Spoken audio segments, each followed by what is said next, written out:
In today's video, I'm going to teach you how to reschedule an appointment in SimplePractice.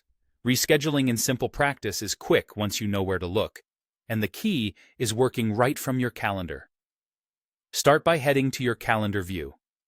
This is the central place where all your sessions live, so it's the fastest way to see what's scheduled and make changes without missing anything. Next, click the appointment you want to reschedule. This opens the appointment details in a side panel so you can review everything at a glance. You'll see the current date, start time, end time, location, and service.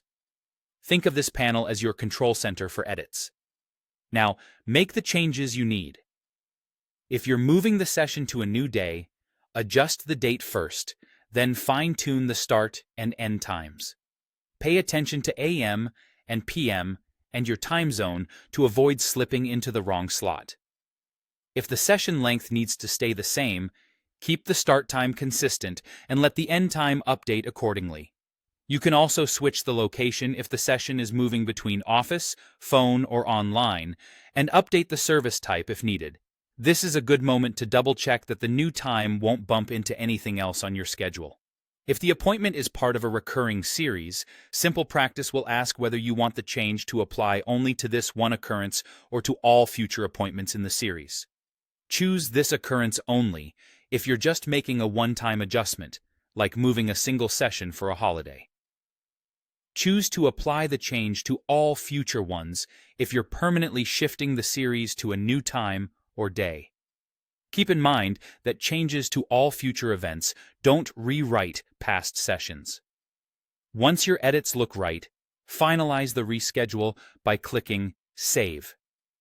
In some cases, you may see a button labeled Move instead. That's simply the system confirming that you're relocating the appointment to a different slot. Click Move to lock in the update.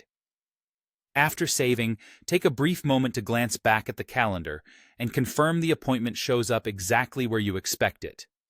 Make sure the date, start, and end times, location, and service are correct. If anything looks off, just open the appointment again and adjust. That's it. Your appointment is now rescheduled. With this simple workflow, you can keep your calendar accurate and make changes confidently whenever plans shift.